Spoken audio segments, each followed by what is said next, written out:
ग्वालियर पहुंचे पूर्व मंत्री जयवर्धन सिंह ने स्वराज एक्सप्रेस से खास चर्चा करते हुए कहा कि राहुल गांधी ने चुनाव आयोग पर मतदाता सूची में बड़े पैमाने पर धोखाधड़ी के आरोप लगाने के बाद कई चौंकाने वाले मामले सामने आए हैं। उन्होंने चुनाव प्रक्रिया की पारदर्शिता पर गंभीर सवाल खड़े कर दिए हैं। मतदाता सूची के अनुसार तो एक कमरे और घरों में सैकड़ों लोगों के रहने की खबरें भी आई हैं। कुछ मामलों में तो अलग अलग जाति के लोगों का पता एक ही मिला। विधायक जयवर्धन सिंह ने स्वराज एक्सप्रेस संवाददाता विनोद शर्मा से खास चर्चा की। हमारे साथ मौजूद है पूर्व मंत्री और कांग्रेस के विधायक जयवर्धन सिंह जी। जिस तरह से जो वोट का मामला है और राहुल गांधी जो कहा है कि किस तरह से वोट चोरी होते हैं, उनसे हम पूछेंगे।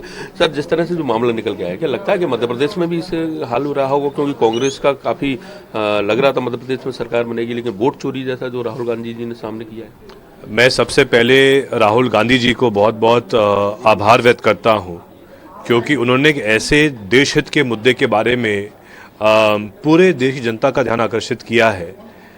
क्योंकि हमारे देश की सबसे बड़ी ताकत ही मतदान है, लेकिन एक निष्पक्ष मतदान हो जिसमें हर व्यक्ति को अपने अधिकार स्वरूप केवल अपने एक मत देने का अधिकार रहता है।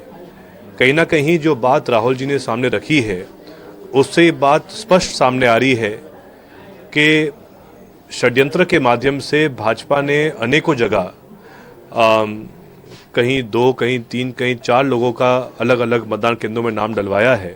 ये कहीं ना कहीं बहुत ही गंभीर विषय है। जैसा राहुल जी ने कहा कि फॉर्म 6 के माध्यम से हर नए चुनाव के पहले अनेकों जो नए मतदाता होते हैं 18, 19, 20, 21, 22 साल के, वो फॉर्म 6 के माध्यम से नए मतदाता बनते हैं।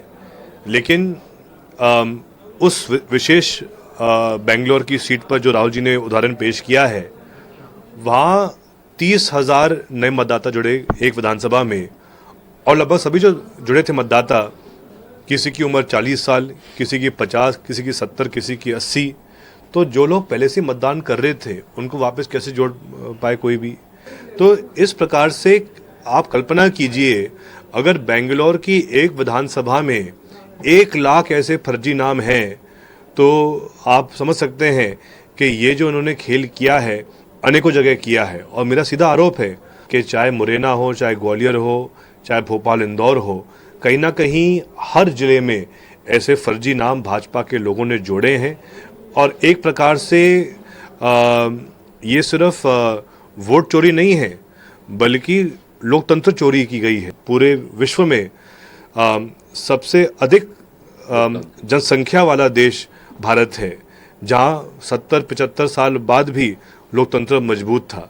लेकिन ये जो चाल चली है भाजपा ने और कुछ जो उनके दलाल बैठे हैं चुनाव आयोग में, उससे ये बात स्पष्ट होती है कहीं ना कहीं ये जो पूरा षड्यंत्र किया है भाजपा के लोगों ने, इस षड्यंत्र के माध्यम से पूर्ण रूप से हत्या हुई है लोकतंत्र की। और कल सोमवार को ये शायद एक कार्यक्रम भी बन रहा है दिल्ली में, जहां पैदल मार्च की जाएगी चुनाव आयोग तक, और ये मांग की जाएगी कि जल्द से जल्द इसमें जो पुनरीक्षण है वो किया जाए। लेकिन साथ में जैसा राहुल जी ने दिखाया था कि एक कमरे में 7 फुट लंबा बंडल पड़ा था पूरा वोटर लिस्ट का, एक विधानसभा का, तो ये संभव ही नहीं है कि हम 50-60 लोग भी लगाएं तो मुश्किल से 6-10 महीने में वो डुप्लीकेट नाम पता चल पाएंगे। इसलिए राहुल जी ने मांग की है, जो हमारा अधिकार है, कि वोटर लिस्ट की हमको सॉफ्ट कॉपी मिले, PDF उसका मिले, ताकि हम उसका एक बार कंपैरिजन कर पाएं। हमने विधानसभा में भी इस मामले को उठाया था कि तत्काल जहाँ जहाँ अतिवर्षा हुई है, जहाँ जहाँ फसल में नुकसान हुआ है, वहाँ विस्तृत जांच होनी चाहिए है। लेकिन बहुत अफसोस की बात है कि अभी तक जो मुआवजा मिलना चाहिए था वैसा मुआवजा नहीं मिल पाया है। स्वयं माननीय मुख्यमंत्री मोहन यादव जी और केंद्रीय मंत्री सिंधिया जी भी शायद दौरे पे गए थे शिवपुरी, गुना में, लेकिन जो मुझे जानकारी मिल रही है कि मुआवजे के रूप में 5-5 हज़ार रुपये की राशि दी गई है, जिससे काफ़ी आक्रोश है किसानों में भी। बिल्कुल, तो ये थे हमारे साथ पूर्व मंत्री और वर्तमान में कांग्रेस के विधायक जयवर्धन सिंह जी। इन्होंने साफ तौर पे कहा है, एक तो बोट के मामले में इन्होंने कहा है, और दूसरा जिस तरह से ग्वालियर सड़कों के नाम पर बदनाम हुई है, गड्ढे निकल रहे हैं, सड़क दसक रही है, उससे माना जा रहा है कि लो और घटिया क्वालिटी का काम हुआ है, उन्होंने साफ तौर पर कहा है। और वहीं बाढ़ के बाद जो किसान बर्बाद हुए हैं उनकी मुआवजा राशि उन तक नहीं पहुंच पाई, इसको लेकर भी कई तरह के सवाल खड़े करे हैं। कैमरामैन विजय के साथ ग्वालियर से स्वराज के लिए विनोद।